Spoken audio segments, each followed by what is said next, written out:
This is an NBC News special report. Here is Tom Brokaw. September 11th, the year 2001, a day unlike any other in the long course of American history, a terrorist act of war against this country. President Bush saying today that freedom has been attacked by a faceless coward and freedom will be defended. Not since Pearl Harbor was attacked on December 7th, 1941, has this country undergone such a devastating and damaging attack. And it may not yet be over. We do know at this time that at least 4 targets have been attacked. The 2 Twin Trade Tower centers here in New York City, the Pentagon, and then another plane that was crashed deliberately into an area outside of Pittsburgh. That is the second plane hitting the Twin Trade Towers this morning, all of them hijacked airliners. Then these 2 colossal icons of the American capitalist system collapsed in lower Manhattan. The death toll at this hour is unknown, but it is expected to be, as Mayor Giuliani has said, horrendous. Shortly after those attacks on the Twin Trade Towers in New York City, at the Pentagon, in one of the outer rings, another hijacked airliner crashed into 2 areas there, killing an untold number of U.S. military personnel in Washington, D.C. A code red was put in effect in the nation's capital. The White House, State Department, CIA evacuated along with the Pentagon. House Speaker Dennis Hastert was evacuated to a secure area. President Bush, who was in Florida for an appearance for an education project, was evacuated to Barksdale Air Force Base in Louisiana, where we do expect to hear from him before too long. The United States is in effect in a national state of emergency. All domestic flights were grounded immediately. Most flights that were already in the air, we believe, will arrive safely at their destinations. The borders between the United States and Canada and the United States and Mexico have been closed. Transatlantic flights were diverted to Canada. U.S. military forces in this country and around the world have been put on the highest possible alert. Aircraft carriers were moved to waters off New York City as this scene played out in the nerve center of this country, lower Manhattan, the financial markets, an area that is home to literally hundreds of thousands of people. They are still dealing with the carnage in lower Manhattan. We want to go now to NBC's David Bloom, who is in Midtown Manhattan, overlooking all of this. As you can see there, communications have been severely interrupted. David? Well, Tom, what we're looking at behind us more than 4 hours after the first explosion is the smoking hulk of the essentially vanished World Trade Center. As you've said, the essential question at this hour in New York City is how many people may have died in these attacks. The various officials here in New York City believe that the casualty estimates will essentially go into the thousands and thousands of people. Here is the sequence of events as they happened at this hour. The first plane attacks the World Trade Center's South Tower at approximately 8:42 Eastern Time. Airline officials say at least 2 American Airlines flights and 2 United Airlines flights were hijacked today, and that the attack planes were the hijacked domestic flights. Roughly 21 minutes later, approximately 9:03 Eastern Time, the second large jetliner can be seen taking dead aim at the World Trade Center's North Tower. Emergency officials estimate 20,000 or more people may have been inside the 2 110-story buildings at the time of the attacks. Eyewitnesses report victims falling and in some cases jumping from the 2 buildings. At approximately 9:40 a.m. in Washington, D.C., a third hijacked plane crashes into the Pentagon in a burst of flames, one side of the building collapsing. Non-essential personnel from federal buildings, including the White House and the U.S. Capitol, are evacuated. 9:59 a.m., the South Tower of the World Trade Center collapses. An unknown number of people still trapped inside. 1/2 hour later, at approximately 10:28 a.m., the North Tower of the World Trade Center collapses. Rubble, debris spreading for blocks. In a separate but apparently related crash, a fourth hijacked plane, a Boeing 767, crashes in western Pennsylvania, about 80 miles southeast of Pittsburgh. the FAA closes all domestic airports, shutting down all U.S. airspace. So again, Tom, 4 hijacked airplanes. We know what happened to each of the 4. Other officials investigating now, both apparently the worst terrorist attack in the mainland United States ever. Tom? Thanks very much, NBC's David Bloom. What we don't know is who may be responsible for these attacks. There's a lot of speculation, obviously, about Osama bin Laden, who is the Saudi dissident who is believed to be harbored somewhere in Afghanistan, but no one is claiming responsibility. In the West Bank, however, the Palestinians in the streets are cheering and celebrating these attacks on the United States, even though Palestinian leaders have condemned the attacks. We want to go now to NBC's Pat Dawson, who is down near the World Trade Center, because the big question, obviously, in New York City and across this country, how many people have been able to survive this horrendous attack? Pat? Tom, right now, hundreds of rescue workers are massed here on the southern tip of New York in Manhattan Island, waiting for a possibility where they can go back in large numbers to begin searching through the debris. Obviously, the first task at hand will be to find anyone who is still alive in there. There really is no precedent for this. 2 110-story buildings. First of all, the impact of those 2 planes into them, and then the buildings themselves literally tumbling down into the streets. It's the sort of thing that one assumes very few people could have survived. But the task of those rescue workers, and if you look behind me, you can see many of them massed down there. The task will be for them to go back in and to try to find anyone who is alive. First of all, that is, of course, the priority. They know. We have spoken to a number of them. Of course, common sense tells us as well they are going to find a very, very high number of dead bodies in there as well. No way. We have spoken to officials here with the police department and with fire. They all say the same thing. This kind of a catastrophe, there's no way of knowing how many people that they're going to find in there, how many people are dead, how many people are alive. There's really no way to know how difficult their task is going to be, going in there and trying to dig through the remains of 2 110-story buildings that are now lying at the bottom of Manhattan. Obviously, taking care of those that are hurt, that they have been able to get out, is a first priority. There are literally, I would say, probably a mile-long line of ambulances and rescue vehicles along this stretch of the West Side Highway in the lower part of Manhattan.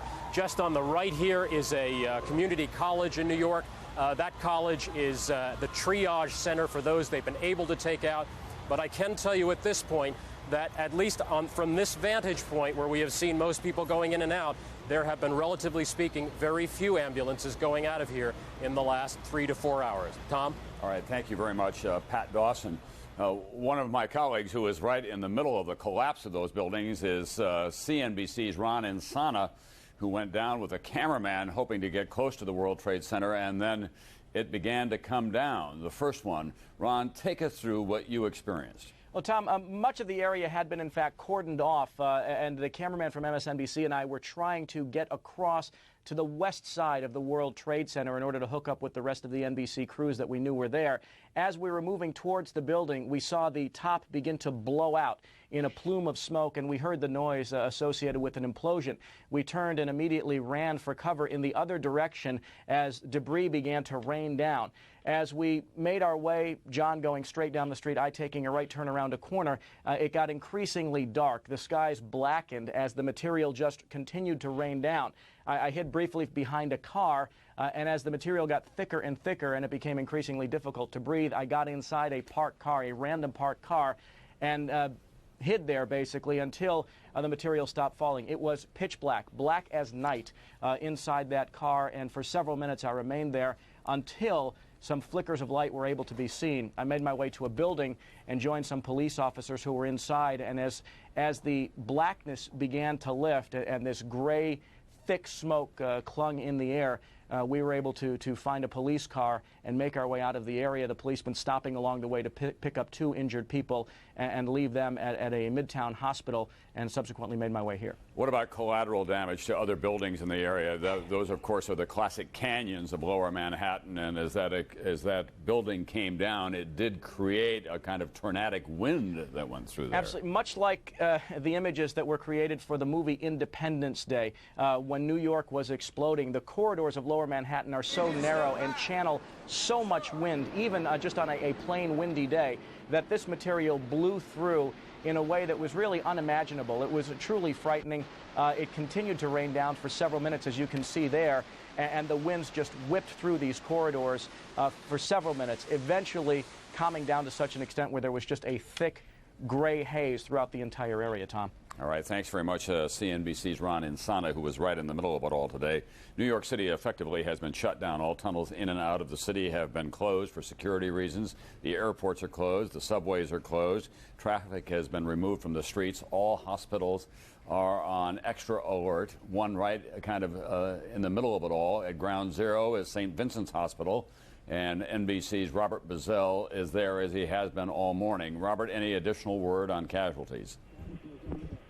Well, Tom, actually there have been about 200 casualties, some of them very severe, at least 8 deaths, and 5 of those were firefighters or policemen. We're not sure of which one.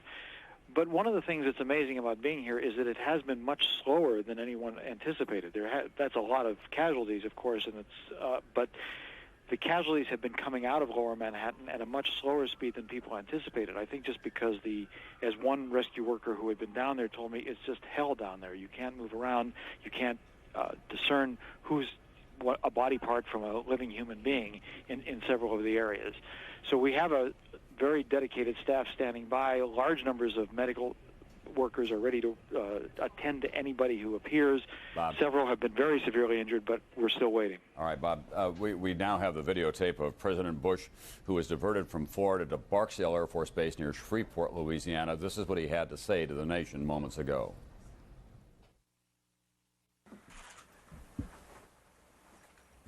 Freedom itself was attacked this morning by a faceless coward, and freedom will be defended. I want to reassure the American people that the full resources of the federal government are working to assist local authorities to save lives and to help the victims of these attacks.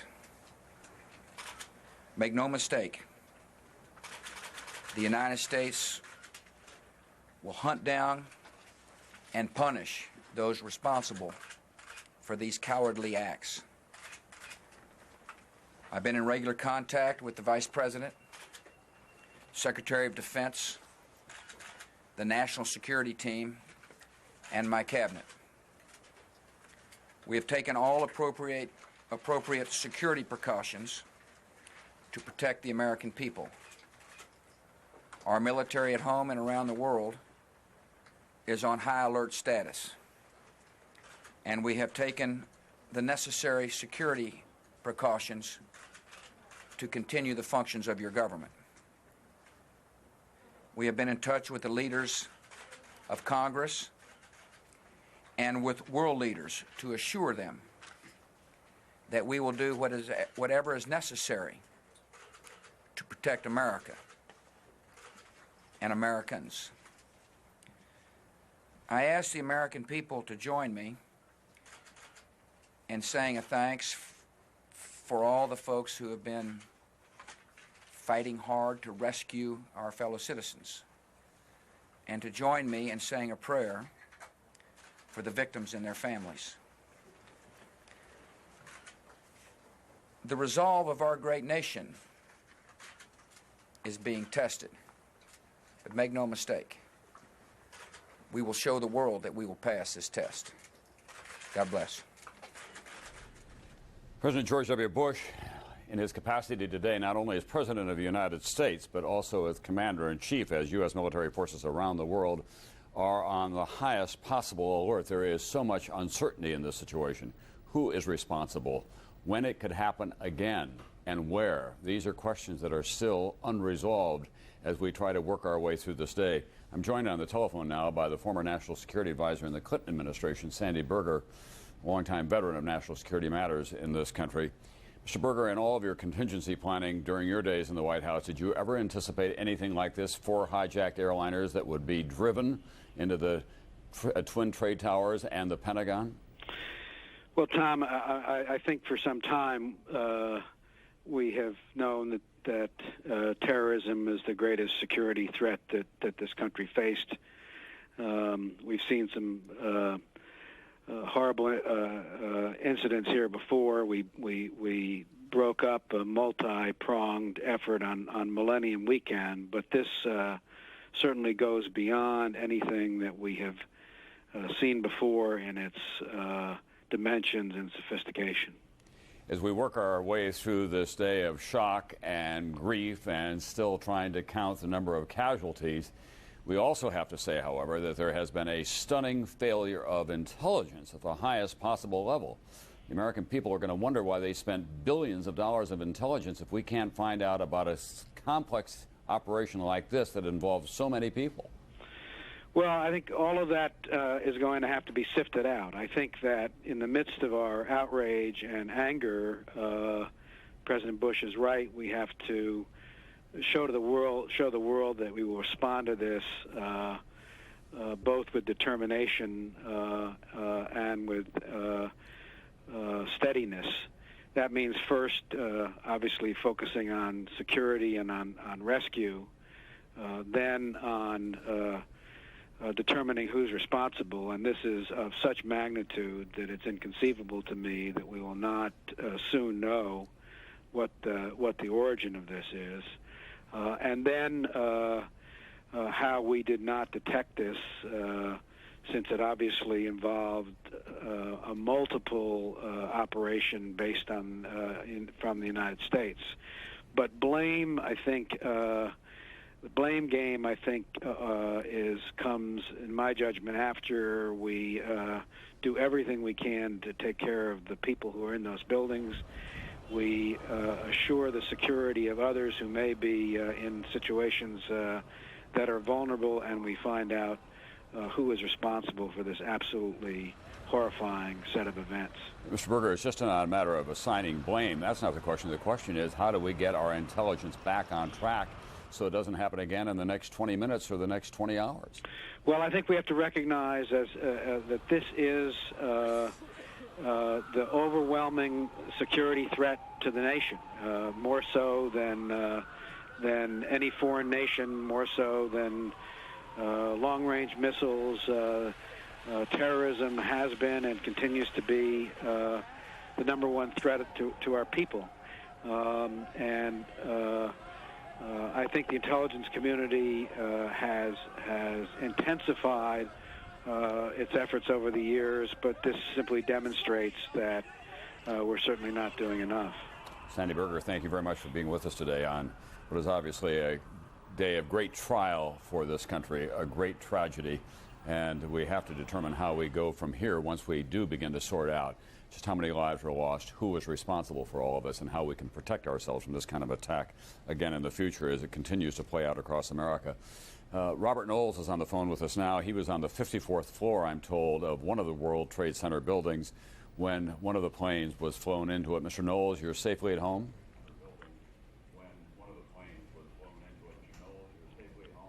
Yes, sir. Could you turn down your television? I can hear it in the background, and that will cause us some problems if we continue our discussion. Okay. Tell me exactly where you were and what happened to you. I was on the 54th floor. Of number 1 building or number 2? Number 1 building. Uh-huh. And when were you first aware of the attack? Well, something hit the building, and it knocked me to the floor. And then the whole window blew out of the office I was in. And it snatched the desk out of the office like it was a piece of paper. And how did you get out of that office? By the grace of God, I was holding on to the door so I wouldn't be sucked out the window. And then did you go down the stairs? Yeah, going down the stairs was really rough because it was from the 30th floor down, it was water. The sprinklers was on. And then I pray to God for the people in the wheelchairs because they couldn't get out. They were sitting there waiting for somebody to carry them down. How many people did you see like that, Mr. Knowles? 2 people. They were invalids. You know, they couldn't get out the wheelchairs. It wasn't a regular wheelchair. It was the kind of wheelchair where they do everything in a wheelchair. It was a heavy mechanical wheelchair of some kind. Yes, sir. And then as you made your way to the bottom of that stairwell, was crowded with other people trying to get out? Yes, sir, but God bless the fact that it happened early because if it had happened at 10:30, it would have been chaos because you couldn't get down the stairs between the smoke and the lights being out in the water, and the staircase was slippery. When you finally got to the ground floor, then what happened? Then they herded us out of the building. They told us to walk fast. We walked up towards Broadway, up Nassau, and it was glass blown from everywhere. When you were in your office when the first explosion occurred, that was the first building that was hit. Yes, sir. And were there lots of people in the building at that hour? It was a good amount of people, but not lots. It was not full to capacity? No, thank God. And were there other people who, so far as you could tell, were either seriously hurt or killed in the first explosion that you could find? No, everybody I seen was mobile. They were able to get out the building. You know, people were coughing, people fell on the stairs. They weren't hurt from the explosion. They were hurt trying to get out of the building. Okay, Mr. Knowles, we wish you the very best, and by the grace of God, you were able to get out of there, and we know that this has been a difficult time for you, but we thank you for sharing your experience with us today. Thank you. I'm going to go to Washington now. Senator John McCain, who has declared this an act of war on the United States. It's already being described as a kind of 21st century Pearl Harbor. Senator McCain.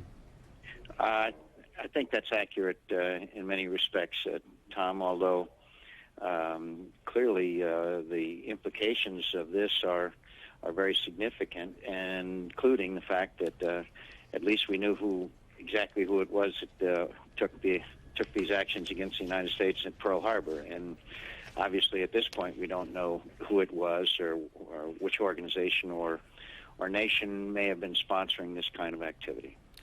We're obviously in the early stages dealing still with the shock and the grief, trying to count the number of casualties, but this country will have to take immediate action in terms of how we rearrange ourselves now to hope that we don't have this happen again. We're going to have some profound changes in America, Senator. I'm afraid so. I think that our lifestyles will not be the same for a very long period of time because of security requirements. I also think that, as I was watching you earlier, there is going to have to be an evaluation about our intelligence capability, and part of that evaluation will be recognition that we don't have the kind of human intelligence capabilities that perhaps we need. We have excellent technical capabilities, but a lot of times you have to have someone on the ground to penetrate these organizations so you can know their intentions rather than their actions. But look, this is a terrible, unspeakable act. I believe the American people will rally behind and support the President of the United States, and I believe that we will find out who did this, and I think we will respond. And I don't know how you could describe it, very frankly, any other way but an act of war. You grew up in the conventional military, and we have such an investment in all of that, but for some time, national security officials across all administrations have been saying the great threat to this country is terrorism. Have we devoted enough attention to this kind of an act? It's very difficult for me to second guess. I think there's going to be plenty of that kind of activity. I would repeat that when I talk to people in the field and when I travel around the world, our lack of human intelligence capability, part of that is the difficulty in penetrating some of these organizations. As you know, they're very difficult, but that may be an area that would have to be addressed. Our technical capabilities, our satellites and others are absolutely superb and sometimes phenomenal. But you've got to divine people's motives. As I said, you've got to get these things before the act is being carried out, and that's probably an area that we have to look at. But I'm sure that this administration and the Congress will devote all their efforts to making sure not only that the people who perpetrated it are punished, but also that it never happens again. Senator, is it too early to speculate on whether or not we're going to need protective air cover over the nation's capital and some of our more critical areas? I don't know. I do know that average citizens are going to find it a much more complicated process going to an airport and getting onto an airplane. That'll be one of the first and necessary evaluations that are needed, because I think it's pretty clear now that these planes were hijacked, and how they were able to do that in the case of at least 4 airplanes is going to be a subject of great interest and perhaps some controversy, because there's been this issue of security at airports for a long period of time. How much inconvenience versus how much security, which has been one debate that's been in Congress and in other areas of government as well. So I think that rather than attacking it from having air cover over the Capitol, perhaps we ought to devote our efforts to going places where these acts of terror originate. That would probably be much more effective and cost-effective as well. Senator, we're still dealing, as I say, with the initial stages of shock, but in fact, it is hard to overstate the magnitude of all of this or the continuing effect that it will have on the business of this nation. Oh, I don't. There's never been anything like this in our lifetime. Pearl Harbor was a horrible and dastardly deed, and I don't like to compare it to Pearl Harbor. But this is unprecedented in its scope and frankly, its efficiency. Senator John McCain, thank you very much for being with us Thank you, today. Tom. Thank you. Under these very difficult circumstances. It's also worth pointing out that in Pearl Harbor, it was a military attack on a military installation. This was an attack by terrorists using innocent American civilians, for the most part, in hijacked airliners directed at targets filled with civilians, with the exception of the Pentagon, obviously. Let's go to NBC's Robert Hager now for an update. 4 planes hijacked today, Bob, 2 United, 2 American. Bring us up to date. With a total toll just in the airplanes, so thousands dead presumably on the ground, but just in the airplanes, 266 dead. She said 2 American planes, 2 United planes. 2 of those planes were taking off from Boston, 1 from Newark and 1 from Washington Dulles. 2 went into the World Trade Center buildings, 1 went into the Pentagon, and 1 crashed in rural Pennsylvania with no idea where that one was being hijacked to. At last report, and this report was about 40 minutes ago, there were now only 50 planes left in the air, 50 commercial flights over domestic U.S. airspace. So that is saying no new flights were being allowed to take off, haven't since 9:30 Eastern Time this morning. The planes that were already in the air were allowed to continue on. There were only 50 of those still in the air. They were mostly about 20 minutes away from airports, so presumably almost all of those should have landed by now. There were also 22 international flights still in the air, heading here. Initially, the word was they were going to be diverted to Canada, and then the decision was made that that would be just too hard for Canadians to handle, and so those 22 flights were going to be allowed to land in the U.S. So far, we don't know of any of them landing. But this is a very important point. The FAA knew of no problems with any of those 50 planes still in the air in the U.S. or 22 in international airspace bound here. So that would seem to indicate that the problems are over in terms of these hijackings. Just to run the flights down very quickly, the first was an American airliner, Boston to Los Angeles. There were 92 killed on board that one. It went into the World Trade Center. That was the first event. Then there was a United plane leaving from Boston. 65 were killed on it. It also went into the World Trade Center. It, too, as the American plane before it, was supposed to have been bound Boston to Los Angeles. Then there was an American airliner leaving from Dulles Airport bound for Los Angeles, 64 aboard, and it crashed into the Pentagon. And finally, a United flight leaving Newark Airport bound for San Francisco. It went into rural Pennsylvania, so we don't know what its intended target was. Now, in terms of what Senator McCain was talking about, when you think of a plane being hijacked, you've got to get the hijackers aboard, and you have to get some sort of deathly weapon aboard, like a gun or some explosives. And there are 2 ways to do that. Either they go through passenger screening and manage to sneak through passenger screening without getting caught, or you get behind the doors somehow and sneak those people aboard behind passenger screening as though they were an airport employee. There have been investigations done on both those things. The FAA tests them a lot with plainclothes people to see if they get through, and every time they do it, a sizable percentage do get through passenger screening with mock weapons or mock explosives. And the same thing on the employees behind the lines. A sizable number do manage to get through the doors. So we'll be seeing in coming days what it was that led to all this. Tom? Bob, any indication from the FAA of radio traffic indicating that there was a hijacking underway? No, what it is in the cockpit, presuming that an armed person in the course of a hijacking, an armed person or somebody with explosives has broken into the cockpit, and the pilot, therefore, cannot say it over the open radio because the hijacker would take action against the pilot. So there's a button that you push, and the button sends out a code, and it tells the appropriate air traffic controllers, and word is flashed to Washington immediately that there's a hijacking in progress. So one could presume that that happened in all 4 of these flights. Of course, we don't know at the moment, but it certainly must have. Then you wonder, too, because the targets were hit so precisely, is that somebody standing behind a pilot and saying, okay, now fly this right into a World Trade Center tower?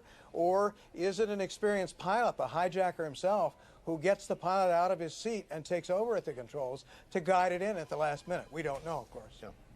All right, thanks very much. NBC's Robert Hager, who will be monitoring the airline part of all of this. The 4 hijacked airliners, in effect, became guided missiles in the hands of terrorists who hijacked the plane. They took innocent people to death with them, 266 altogether. President Bush is at Barksdale Air Force Base in Louisiana at this time. We're told other senior members of the Bush administration are in secure positions. There's code red at the Capitol right now. House Speaker Dennis Hastert was removed to a secure position. All financial markets have been closed down. All national monuments have been evacuated across America in places like Minneapolis, Kentucky, Los Angeles, and San Francisco. A number of critical installations have been closed down as well. This country, the most powerful in the world, has been, in effect, semi-immobilized today by these terrorist attacks. And we can only hope that they are now all over with. When we heard this morning at 8:42 that the World Trade Center had been attacked, we thought that that was a solitary and horrifying event. Not too long after that, the second one was hit. And then NBC's Jim Miklashevsky here on NBC said an explosion was felt at the Pentagon. And that was a plane that went into the Pentagon, another airliner near the helipad there. It fortunately was on the far side of the building from the most critical offices housing the chairman of the Joint Chiefs and the Intelligence Center, and of course Defense Secretary Donald Rumsfeld, who at first did not want to evacuate the building, and then he was persuaded that that was in the best national interest of this country to do just that. And then, of course, we had the situation. This is a News 4 special report. We interrupt very briefly now with some important information for people in the local area. Mayor Williams has declared a state of emergency in the district. What that means is that you are asked, all non-essential people are asked to get off the streets, curtail your activities on the streets of Washington. Non-essential people means those other than police and fire and emergency personnel. And at this hour in Virginia, Governor Gilmore has also declared a state of emergency in the Commonwealth of Virginia, and that presumably means the same thing. Stay off of the streets. Lots of people are headed home at this hour, still trying to make their way home through the traffic created by all the closings. But in the district and in the Commonwealth of Virginia, a state of emergency. You are asked to go home and stay there. We return now to network coverage. Natural disasters. What did you have in planning at FEMA for a terrorist attack? Well, of course, you know, after the Oklahoma City bombing, Tom, we've worked very hard in putting together a very strong federal response plan in which they have continued to work on, particularly adding the terrorist component to that, and working with the FBI, who will have the lead on this in crisis management. And, of course, FEMA has a consequence management, and I'm sure Director Albaugh and all the staff there are liaisoning with the FBI at this time. Was that something that you prepared on your own, or did you do that in close coordination and get regular updates from the FBI? We worked very closely with the FBI, and if there was a threat, then they would notify us and work very closely with them, and even as far as having someone in their operations center. When you look at those pictures of what happened in lower Manhattan, in the canyons of this great city with those two 110-story buildings coming down, you can only imagine what the carnage must be on the ground. It's probably horrifying, and I saw earlier said it looked like a war zone, and I'm sure it does, and just looking at the pictures. But, you know, there's so many firefighters and police officers that were probably up at the base of that building, probably in that building, trying to get people out, and I'm sure that, you know, the loss is going to be tremendous, and pain is going to be felt for a long, long time. Jamie Lee Witt, thank you very much. By the way, Afghanistan's ruling Taliban movement on Tuesday said that Osama bin Laden, they are closely allied with him, was not responsible for the attacks on the United States. What happened in the United States, according to the Taliban, was not a job of ordinary people. It could have been the work of governments. Osama bin Laden cannot do this kind of work. Neither can we, a Taliban spokesman said from the southern city of Kandahar. The Taliban, of course, a very militant and very conservative Islamic organization and widely believed to be harboring Osama bin Laden, a very wealthy Saudi dissident who has a very sophisticated apparatus at his disposal. He has not been seen for some time, although he does appear from time to time on some Islamic media outlets. One reporter who has been in touch with him said that 3 weeks ago he said an attack was planned on the United States, but that, of course, has not yet been verified. He is, at the moment, I think fair to say, at the top of everyone's list of suspects. But as we have learned on these occasions in times past, it's often not the best thing to do to make a premature judgment. There is the picture that we have often seen of him as he has declared a holy war against the United States. Let's go to General Norman Schwarzkopf now, who had the Southern Command and, of course, commanded the forces during the Persian Gulf War. General Schwarzkopf, I've been trying to review in my own mind the incidents in which the United States has been a conspicuous participant or absent in the past month or so. We lost a spy plane over southern Iraq. We've stepped up pressure on southern Iraq. Obviously, in the Middle East, in the ongoing dispute between the Palestinians and the Israelis, there's a great feeling that the United States is siding only with the Israelis. The war in Sudan goes on, but we've not taken an active role there. Are there any other signs on your radar screen that would indicate that this kind of thing was likely to happen? Well, you know, Tom, the truth of the matter is that most of the Middle East countries consider the United States to be, you know, the main source of support for Israel. It isn't isolated just in certain states. And, you know, any one of those people, if you got them aside and asked them truthfully, they would tell you that they were not in favor of our policies with regard to Israel. So do you think that that probably was the cause of all this continual escalation that has been going on between Palestine and Israel? And there's been an absence of participation, I think, that it's fair to say, on the part of this administration and all of that. Well, I think that's kind of speculation at this time. I certainly think that you know, the reason why the United States is hated in so many places in the Middle East is with regard to the support of the state of Israel. And as a matter of fact, they'll openly state that if Israel had not had the support of the United States, it wouldn't exist today. So they go so far as to say that. There are people, many people, still trapped. When you and I were talking earlier, we were commenting on the sophistication of this attack and the complexity of that. Doesn't that stun you some? It really does. I mean, just what was mentioned by, you know, by Robert Hager, the fact that undoubtedly, you know, I can't see any U.S. commercial airline pilot flying their plane directly into an obstacle like that. Undoubtedly, there was, you know, somebody at the controls that was able to guide the plane there. That in itself is kind of scary. I told you earlier about the fact that it bothers me that with all the devices we have against hijackers, that hijacking can still take place on this scale and organized in that fashion. That causes me concern. I certainly agree with what Senator McCain said about the fact that, you know, many years ago, we abandoned human intelligence. The attitude was that only bad guys have spies, and good guys don't need spies, and we put satellites in the air, and we put a huge amount of investment into technical intelligence. At the same time, we dismantled human intelligence. I don't know what the status of that is today, but we damn sure need to get somebody inside these organizations. I would tell you that... General, I'm just going to interrupt you for a moment because we're looking at some scenes that we have not yet had an opportunity to see. It does look like a nuclear winter in lower Manhattan. It is one of the most vital areas anywhere in the world, obviously. The home of the financial markets, the World Trade Center, lots of residences. There's been a real revival down there in recent years, and it has a great gray pall of dust and smoke and debris. And of course, overlaying all of that is the psychological effect of knowing that there could be a casualty list in terms of fatalities that could go into the thousands. Yeah.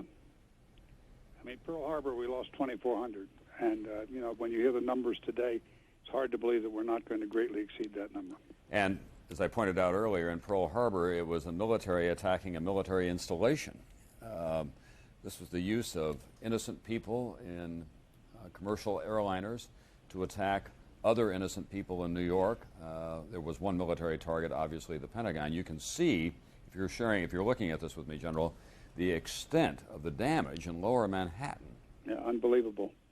Unbelievable. And you know, it's the natural inclination is, okay, we got to hit somebody back. And in this case, what's going to, you know, be even more frustration to the national psyche is you can't hit back. You know, you don't, who you're going to hit at this stage of the game. Yeah. Thank you very much, General Norman Schwarzkopf. We'll ask you to stand by. We'll be coming back to you. This is as effective as a bomb being dropped there. There were two bombs in effect. Commercial airliners flown into those two buildings, and they came down. We presume because of the initial explosion, there may have been secondary explosions as well that were detonated in the building by these terrorists. Robert Harper was one of those who was in the area when all of this occurred. Mr. Harper? Yes. Tom, how are you today? Tell me where you were when the first plane flew into the first building. I was down below the World Trade Centers. I was arriving at work just a little late, and we could the first plane had crashed into the building, so there were many people, you know, sort of standing around. There were EMS workers running around as well, and you could see the second plane coming around and everyone sort of pointing up, and then that second plane just crashed into the building.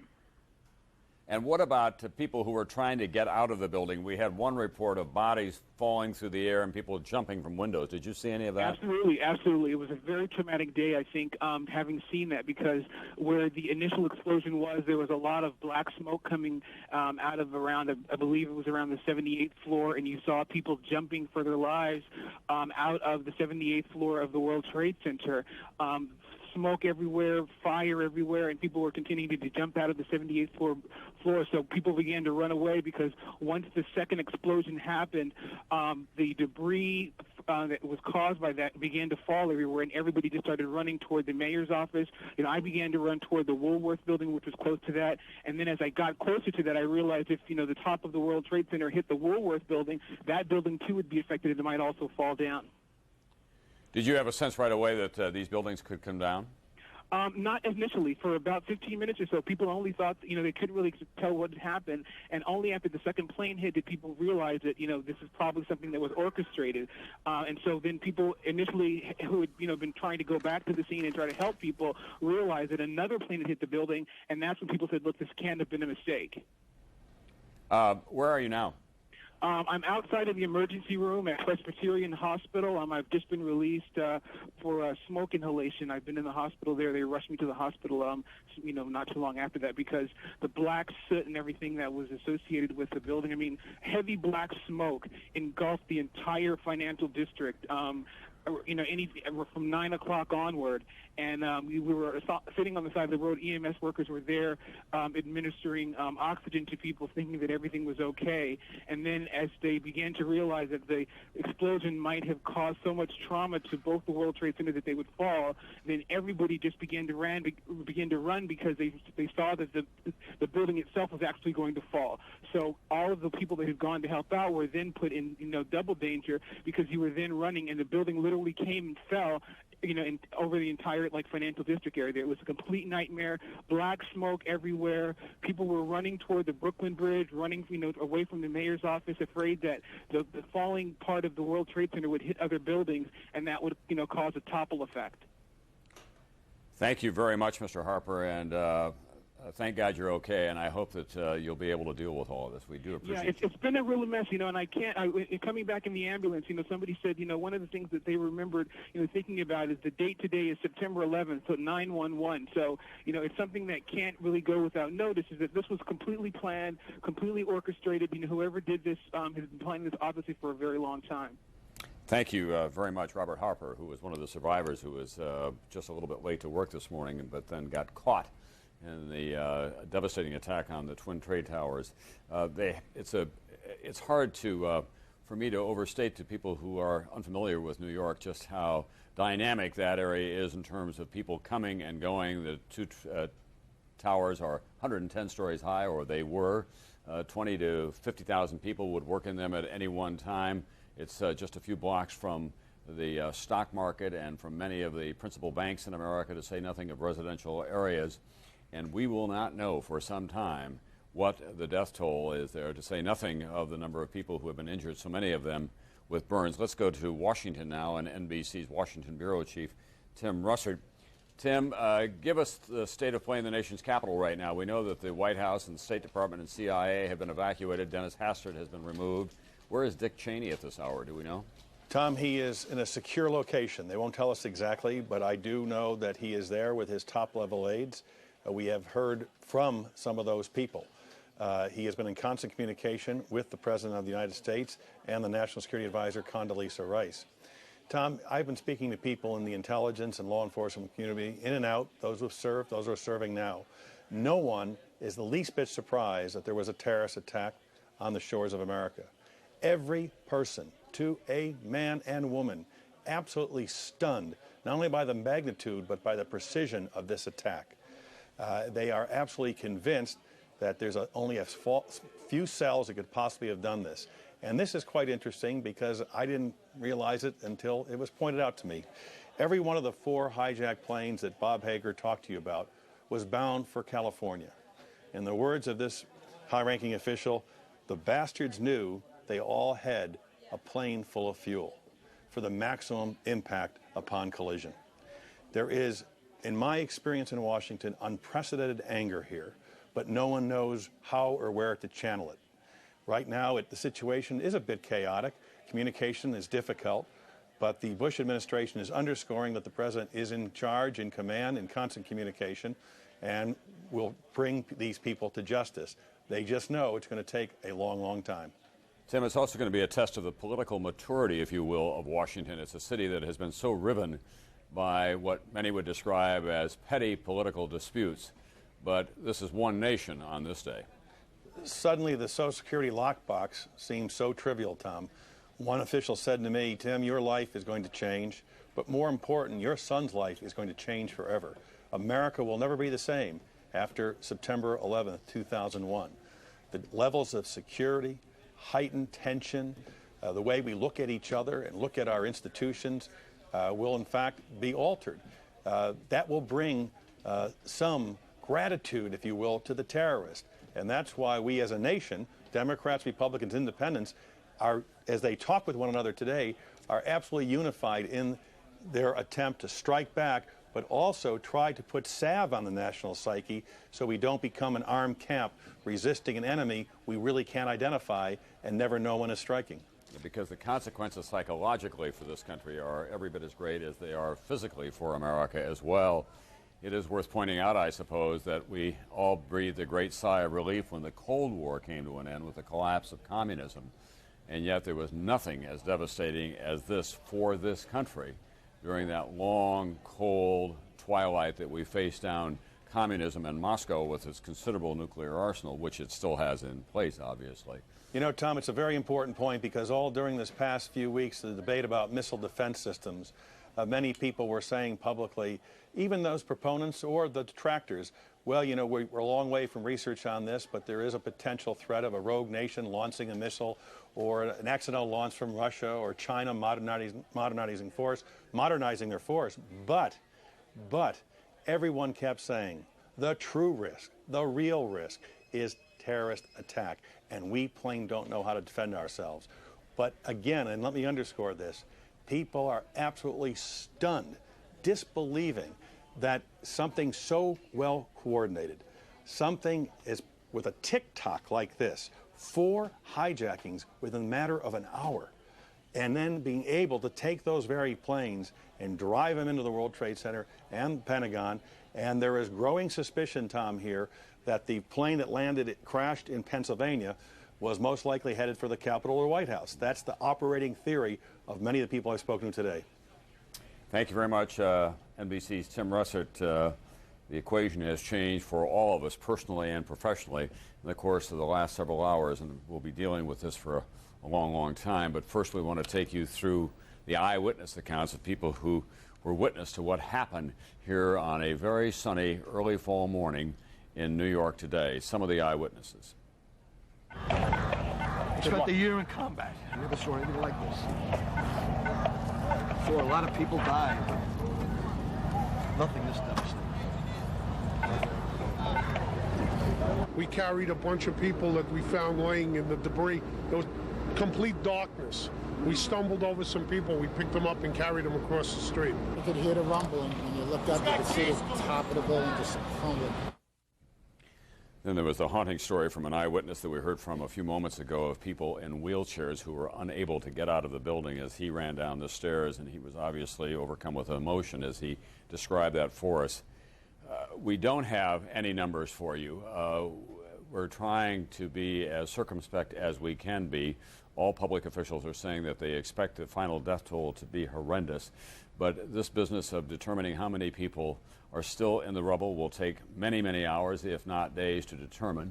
Here is a quick summary of what we have been through today in this country. On the 11th of September, the year 2001, at 8:42 this morning, first one plane that had been hijacked crashed into the World Trade Center. Then, not too long after that, a second plane.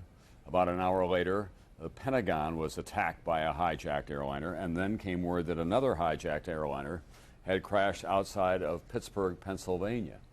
When we saw the first reports and witnessed, those of us who live in New York, of the World Trade Center being hit by an airplane, at first all of us thought, I'm sure, that it had to be some kind of a terrible accident.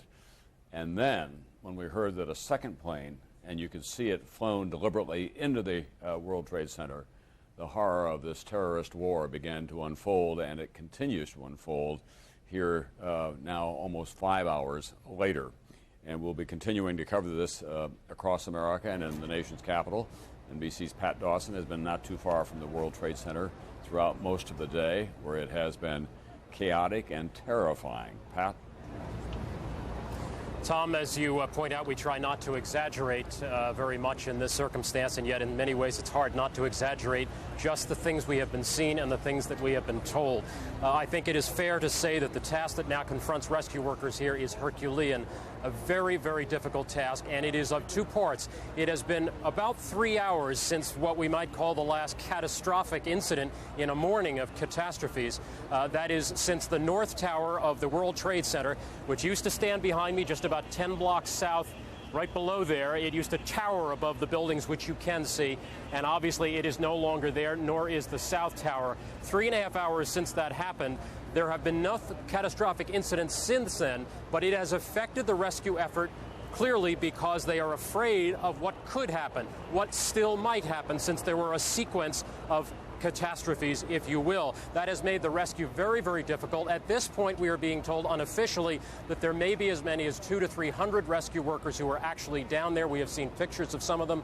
They are down around the base of this building. They are beginning the, again to use that word, Herculean task of trying to find the people who might be alive in that debris. We know that there are a great number of people who are dead in there, unquestionably. What they are hoping to find is survivors, and at this point they really can't speculate on how many there are, how many there could be, and I don't think it really serves us at this point to speculate on the numbers that it could be. One of the tasks, though, is to try to get this rescue effort in its entirety going, and as you can see behind me down here, there are probably hundreds of New York City and New York State and federal rescue people who are involved, fire, police, emergency service, quite a few. In addition to those, the task is certainly aided by the American Red Cross's disaster relief teams. They are here on the scene. This is Frank Donahue, who is with the American Red Cross. Frank, tell me first of all, as you start out here, what is it you're trying to do? Well, our immediate purpose is to kind of assess what role the Red Cross can play initially, and certainly it's to help the emergency medical people that are here provide any kind of relief and support we can for them. People being evacuated from neighborhoods need a place to go, and the Red Cross is setting up service centers and shelters. There's one at Grand Central Station and Penn Station. And then the blood supply, making sure we have a safe blood supply, not only here but throughout the country. Do you have any idea, have you heard, how many casualties have been dealt with so far? No, I have not. I'm sorry, I have not heard that. Is it now part of your task, though, is also to provide blood supplies? Obviously, that will be needed in huge amounts. Absolutely, and people throughout the country are responding. They should call 1-800-GIVE-LIFE. It's important to note that this incident, and you know, there's blood needed here in Altoona, there's blood needed all throughout the country that's been affected by this disaster. Another part is people that are moving around, are traveling today. No airport in this country is open. And so Red Cross volunteers are in every airport providing assistance to families. Families are calling the Red Cross here in New York as they are calling their local Red Cross to try to communicate and find the well-being of people that were in this building, as well as people in the other affected areas. So you were also telling me about grief counseling and dealing with people who've been traumatized around the country, maybe at other airports. Absolutely. Boston, for example, LAX, where those airplanes were coming from and headed to, we have Red Cross mental health worker volunteers there that are providing assistance to families. And again, that's happening throughout the country where people have been affected by this disaster. Here in New York alone, the Greater New York Red Cross has had lots of experience at the World Trade Center a number of years ago. Today, there's about 1,200 local Red Cross volunteers here in New York providing food and shelter, direction, and support to people that are incredibly affected by this incident. And how many Red Cross workers do you think around the country? Oh, a number of thousand, a couple thousand for sure. I know in Philadelphia, where I came from, we're on standby working with emergency management. It's the same thing in every major metropolitan area that Red Cross workers work closely with emergency management. Frank, thank you so much for taking some time out. We appreciate it. That was Frank Donahue, the American Red Cross. Tom, that brings you pretty much as much information as we have here in what remains a fairly chaotic situation. Tom? All right, thanks very much, NBC's Pat Dawson. As the shock begins to wear down, we're going to all of us are going to have our patience tested as well as we await these reports. We'll try to deal with it as factually as we possibly can. It does now appear that the wave of attacks is over. We could not be certain of that just a few hours ago, as there were these reports of planes that were still in the air, some that had been hijacked, and their destinations were uncertain at that time. This is a live picture of Lower Manhattan, missing two of its most familiar profiles, obviously. The twin trade towers of the World Trade Center, iconic buildings here in New York, really representing, symbolic, if you will, of the enormous economic strength of this country. They sustained an attack in 1993. They were reopened. The country came back from that, and we went about our merry way again, thinking that in Fortress America, this couldn't possibly happen, but of course it has. Neil Livingston is one of the most widely recognized experts on international terrorism. Mr. Livingston, we keep coming back to the same issue. This was a very sophisticated attack. This was not just a lone suicide bomber of some kind. 4 hijacking simultaneously. Obviously someone in the cockpit who knew how to get the plane to the targets that they wanted to get them to. And it had to have happened over a long period of time, and they were all transcontinental flights loaded with fuel. Tom, this is our worst-case nightmare scenario, the one that we've hoped would never happen, and that would be a multiplicity of targets with a multiplicity of highly sophisticated bombs, in this case aircraft, and very symbolic targets. And so this great deal of thought went into this, a great deal of time and money. This kind of thing doesn't happen overnight. So we can anticipate that maybe a year or more was probably devoted to planning this attack, and there may be others coming. Mr. Livingston, I remember that the FBI has been concerned for some time about the number of cells harboring terrorists in America that have been growing. Is that true? Well, there clearly are a number of people in the United States that have been the beneficiaries of our relatively liberal immigration policy that have hidden within various communities here and have expressed very strong anti-American sentiments. Whether that can be translated into terrorism at this point is open to question. I would suspect that what we will see in this case are perhaps foreign nationals who have arrived in the United States strictly to carry out this mission, hijack these aircrafts, and take them to their targets. Very similar to what we saw in that millennial potential attack when a man was arrested at the border in Washington State, who was going to carry out bombing attacks in the United States. He was an outsider who had been sent here to do that. All right, Neil Livingston, thank you very much. I also have on the phone now Anthony Lake, Tony Lake, a former National Security Advisor to President Clinton, who's been a longtime student of the prospect of terrorism in this country, recently wrote a riveting fictional account of the various scenarios that the United States may have to deal with. But even in your most wildest imaginative days, Tony, you could not have anticipated something like this. No, it's terrible. It's hard to say you can be lucky in any respect in something in such a catastrophe. But one of the great dangers still lurking out there is that it could have involved some kind of weapon of mass destruction. But at the same time, it's hard to understate the amount of damage that has been done here physically